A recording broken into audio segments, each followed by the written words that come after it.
एक भागल ले जे जाई है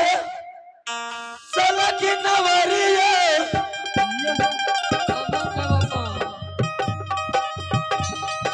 जाई है न भैया के लगना जदी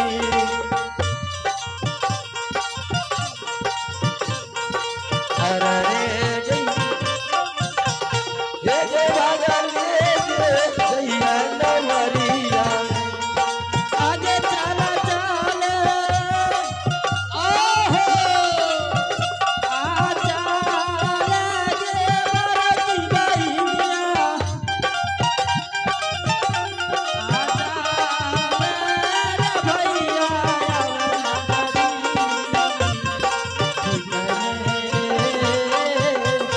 आगे चला आगे हम चलो अबे लक्ष्मी बाबू की दुलारी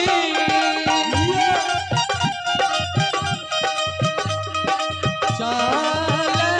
नया पनो बहिन के दुआर अब लेगे एगे चुनिए जे गली आई बा दुनिया के आगे एक दावा एगे चुनिए जे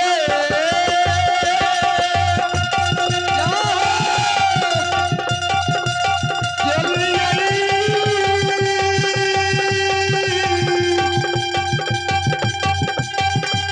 ये मारी बहिनिया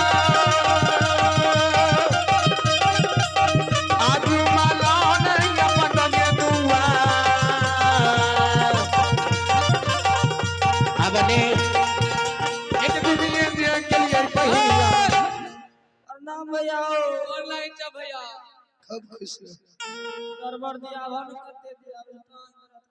हे हो भैया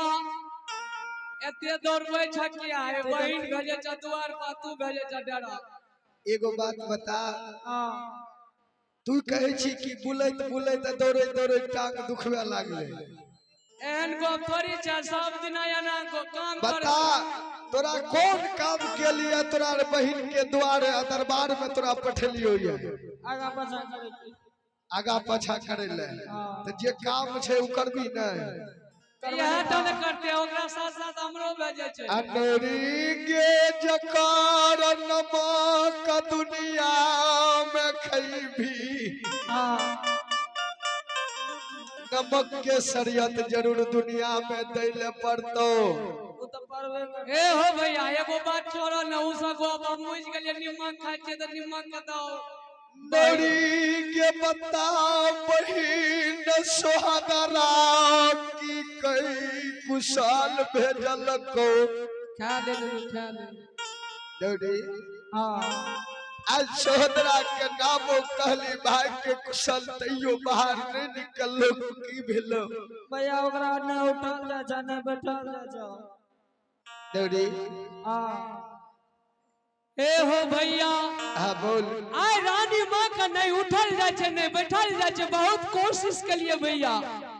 आय कोनो जुक्ति बतावा कोनो एहन जुक्ति बतावा जे रानी मां उठ के एता तोरे कल के आवे ले नरी नहीं त एगो काम कर न भैया हां बोल चल तू ये भेंट क्या लियो नरी हां कोई भाई के प्रति एहन श्रद्धा नहीं बने छे नहीं होय छे कि बहिन के सोरी घर जाके भाई बहिन से मिलन करते एक नौरू जो बहिन सोहदरा जो जदी आ उठै बैठै के लिए तरस रहल छे सोहदरा के लिए जो या तोरा हम जे बुद्धि ज्ञान दा भेजै छियो कि भाई 12 बरस बल केतली में यही भगवान के भक्ति भजन कल कोइया की कहिया भैया बोल कम से कम 10 दिन जे छै ना पूर्णिया में हॉस्पिटल में राख लिए तै पर ठीक नहीं भेल सही बात छे नोरी ओकर बाद ओ जो बाबा के देखलिए नौरी के जो जदी बहिनिया उठे बैठे के लिए सामर्थ्य नहीं छे सोहदरा के जो 12 बरस भगवान के तप के लिए या नहीं चोरी नहीं डकैती के लिए धर्मराज बाबा के भक्ति के लिए या 14 गो पथ देवता बाबा के कमा के या गोपी नगरी के जा रहल छिए आ धर्मराज बाबा के नाम से सोहदरा के सोरी घर में उठे है। जब तक तू बहिन लग जेबे तब तक हम भगवान के या सुमरन करे छियो। आज भगवान ने बहिन से मिलते तब हम भगवान के भक्ति के छोड़ देबे। ठीक है भैया। जो दरबार में धर्मराज के नाम से बहन के सोरी घर में उठैया जाओ यदि बहन ने उठते तो हमर नाम के दुनिया में मिटा दिए। अनौरी है के भागल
सब गप छोड़ दे की कल को भैया हे ये रानी मां